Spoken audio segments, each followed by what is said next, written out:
Just a wrap up of the work session and the City Council meeting for the City of Grand Rapids for Monday, November 14th. Interestingly enough, every 2 years we have to certify election results, so we did the canvassing and reaffirmed through a plurality of votes the positions that were up, the mayor, the 2 council seats, and the special 2-year council seat, with myself, Rick Blake taking the 2-year special council seat, and Dale Christie and Tasha Connolly the 2 4-year terms. So thanks and congratulations to all of them for their success. The work session this afternoon was pretty interesting. We had our fire department in looking at the compensation. We've been working with the fire department for several years on some liability on the city side from a funding standpoint, from investments and how their money is invested. The fire department was gracious enough, and through discussions and work with their investment manager, came up with a plan where they would move away from the 5% compound annually interest that they could get on their individual account going forward, and that number will fluctuate now based on market conditions that happens through the investment portfolio, as you and I would do if we were out into the market. So that was some stability on the city side.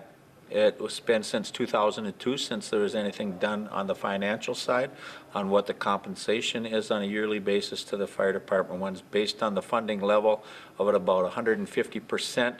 The decision is made, and it's certainly supported by myself, but the fire department will take action at some point in time on moving the contribution on a yearly basis, compounded by the added into the 20 years of service that you would hope that the fire department would get, and that number would increase. Right now, if at where it was at, I think a fire department employee at 20 years would receive $100,000 for their work on the fire department. With this increase, if it's passed and approved by the council, it would move that to $110,000 after 20 years. So when you take a look at 14 years since that had been looked at, we're very comfortable, I'm very comfortable in the work that the department has done in trying to move that forward. We also had a presentation on proposed wild rice sulfate standards. There's a process out there that they were doing some assessments on it, and actually in order to accommodate that study being allowed the adequate time to be completed and stuff, we passed a resolution asking that they move the start date or the implementation at the state level back so that it would allow time for that report to come in and to be assessed and discussed up and down the affected areas before implementation.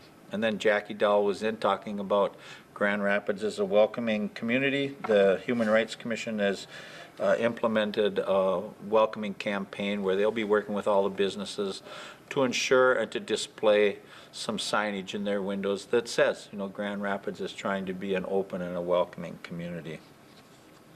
Under the regular council meeting, a couple of things. We, for 24 years in a row, have received recognition for our financial reporting. So the finance department was recognized for that.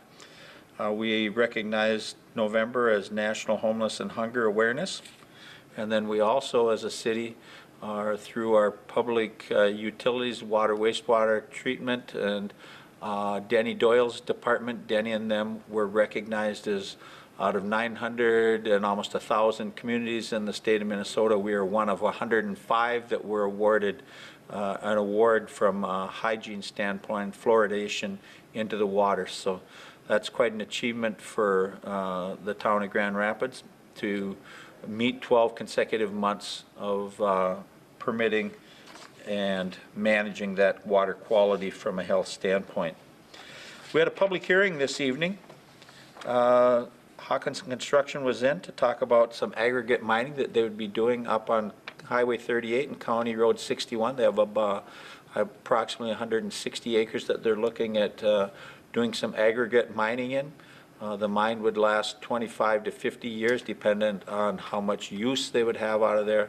But their staff was in, Braun Intertech, and they did a presentation on what the impacts would be going forward on the city of Grand Rapids, not only from an air quality standpoint, but a water quality and water management and traffic flows on the highways out there. With no immediate concerns. They have a 30-day window in which public comment is out there and available for those that are looking at commenting on their environmental assessment worksheet. If there are no specific issues that come as a result of that 30-day permitting request standpoint, then I think we can determine whether or not there is an environmental impact statement that is warranted. If no impact statement is warranted, we can move this process through hopefully between now and the end of the year. With that, we paid the bills and we are moving forward. We will talk to you in a couple of weeks. Hope everyone has a nice fall, and I hope it's been, if you're a hunter, I hope you've been successful. If not, I hope you are successful going forward into the last week. So take care, and we'll see everyone in 2 weeks.